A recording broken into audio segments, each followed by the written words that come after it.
মই জুই লগোৱাৰ বিষয়টো কাকো সন্দেহ কৰিব নোৱাৰো, যিহেতু আমি দেখা নাই। মই 11:25হে যেনেকে ফোন পাইছিলো বাংমৰা ইক' কেম্পৰ পৰা, তেওঁলোকে টুৰিষ্ট যিহেতু নিয়ে, তাৰ পৰা সীমান্ত দলে মোক ফোন কৰিছিলে, তোমালোকৰ নতুন প্লেন্টেশ্যন কৰা জেগাত কোনোবাই জুই লগাই দিলে। মই যেনেকে খবৰটো পালো, ৰখা নাই ইয়াতে। মোৰ ভাইটি আৰু ভাগিন ল'ৰা আৰু ভতিজাখিনিৰ লগৰ আৰু গাঁৱৰো খবৰ দিয়াৰ লগে লগে মোৰ মামাৰ ল'ৰা আৰু খুৰাহঁত, তেনেকে গাঁৱৰ খুৰাহঁত আহি তাত আমি গৈ পাইছো। কিন্তু আমাৰ লগত সেই ইয়াৰ পৰাতো যাব লাগে, 40 মিনিট মান সময় লৈছে। সেই সময়ত 30জনীয়া এটা স্কুলৰ টিমো আছিলে, যিহেতু ফিল্ড ষ্টাডিত মূলাই কাঠনিলৈ অৰহৰ বহুত বেছি এইবছৰ, আৰু পৰ্যটকখিনিতো আছেই। আৰু এইটো ক্ষেত্ৰত আমি গৈ পাই দেখিছো পুৰা ডাঙৰ জুই। এই জুইটো মানে সম্ভৱ হ'বনে নহয় এনেকুৱা লাগিছে, যদিও আমি ৰখা নাই। মোৰ ভাইটি, ডাঙৰ ভাইটিটো একদম ৰখা নাই। সিয়ে এবুকু পানী, চবৰ কাৰণে এবুকু এবুকু পানী, তাত 100 মিটাৰ মানৰ এটা এৰাহতি পাৰ হৈ যাব লগা হৈছে। গৈ আৰু ডাঙৰ জাও গছবোৰ ভাঙিছো। আচলতে সেই জাও গছবোৰে একদম সেইটো টাইমত খুব কোবাই কোবাই জুই নুমুৱাবলৈ সক্ষম হৈছো।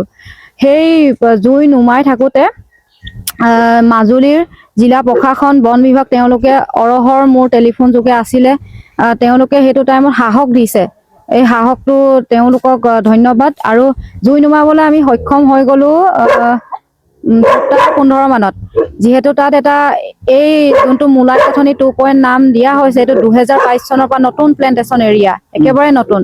তাত আপুনি 5 বছৰীয়া পুলি পাব, আৰু 3 বছৰীয়া আছিলে, 1 বছৰীয়া আছিলে। 1 বছৰীয়া খিনিতো একেবাৰে মৰি গৈছে ইহঁতৰ। অৰিজিনেলখন নহয়, কিন্তু সেইটো দেউতাৰ যোনটো সপোন, সেই সপোনটো মই নিজে নেতৃত্ব বহন কৰি নতুনকে প্লেন্টেশ্যন, এইটো মূলাই কাঠনি 2.0, দেউতাৰ মূলাই কাঠনি 2.0। নাই নাই নাই নাই, ব্ৰহ্মপুত্ৰৰ চৰ চাপৰি। আৰু সেইটো এটা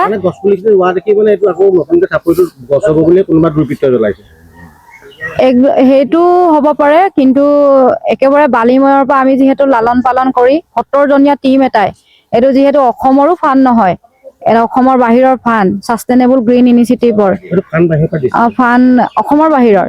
আৰু ইণ্ডিজিনিয়াছ পিপল ক্লাইমেট জাষ্টিছৰ ঋতুৰাজ ফুকন দাদাই নেতৃত্ব লৈ আছে।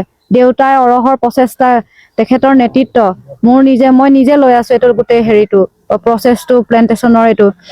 আৰু এই বস্তুখিনি আমি বহুত কষ্ট পাইছো। আচলতে অকল আমাৰ ক্ষতি নহয়, ইয়াতে 5,500ৰ পুলি যিহেতু ডাঙৰো আছে সৰু আছে, মই কৈছোৱে তেনেকে ক্ষতি হৈছে। তাত চৰাইৰ বাঁহ আছিলে, যিহেতু এইটো টাইম মাইগ্ৰেটৰীজ বাৰ্ডছৰ টাইম হয়। তেওঁলোকে বাঁহ বহুত পোৰ খাইছে, গোন্ধ ওলাইছে পুৰা, আৰু ফৰিংখিনি মৰি থকা তাতে দেখিছো। খুব বেয়া লাগিছে। কাকো দিয়া নাই, আচলতে আমি কাকো দেখা নাই নহয় দাদা।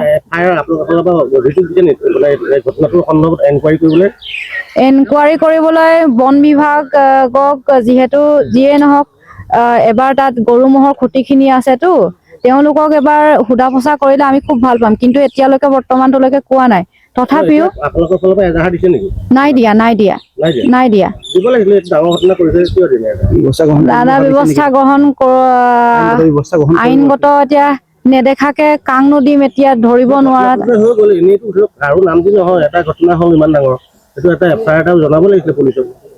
জনাব লাগিছিলে, আচলতে লগালগ হৈ আছে। আৰু আমি জুই নুমুৱাবলৈ 2:15 সক্ষম হৈছো। তাৰপিছত এতিয়ালৈ বৰ্তমানটোলৈকে কোনো অহা নাই। অকল আমি খিনিয়ে আছিলো, আমাৰ সেই 11টা বা 12টা আমি খিনিয়ে। কোনো যোৱা নাই। নাই যোৱা। দেউতা গ'ল কালি। আচলতে দেউতা নাছিলে। আৰু কালি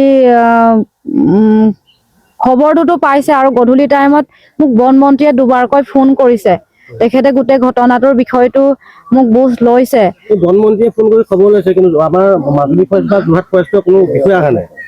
বৰ্তমানলৈকে অহা নাই। মই তেওঁলোকক দুখো নিদিওঁ। আচলতে ইয়াত যাতায়াতৰ অসুবিধাটো বহুত বেছি।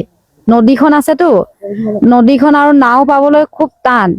আৰু বহুত মাজুলীৰ পৰা আজি অহাৰ কথা আছে।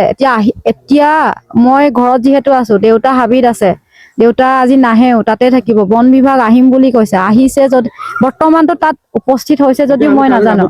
Mobile plus physiotherapy wellness and rehabilitation centre দক্ষিণ কামৰূপৰ ব্যৱসায়িক প্ৰাণকেন্দ্ৰ বিজয়নগৰৰ লগতে VIP চক আৰু গুৱাহাটী মালিগাঁও পাণ্ডৱনগৰত থকা তিনিওখন ক্লিনিক বৰ্তমান প্ৰায় 20 বছৰৰ অভিজ্ঞতা পুষ্ট তথা এতিয়ালৈকে প্ৰায় 40,000 ৰোগীক সুস্থ কৰি তোলা ডক্টৰ পল্লৱী নাথৰ তত্ত্বাৱধানত চলি আছে। এই ফিজিঅ'থেৰাপি চেণ্টাৰ তিনিটাত বৰ্তমান অভিজ্ঞ ডক্টৰৰ দ্বাৰা যিকোনো জটিল ফিজিঅ'থেৰাপি চিকিৎসাৰ লগতে যিকোনো ৰোগীৰ ঘৰলৈ গৈ চিকিৎসা সেৱাৰ সুব্যৱস্থাও ৰাখিছে। আমাৰ ঠিকনা mobile plus physiotherapy wellness and rehabilitation centre opposite Uparshali Bijoynagar SBI branch. আমাৰ VIP চকৰ ঠিকনাটো হ'ল VIP Chowk near VIP bus stop Borjhar Guwahati.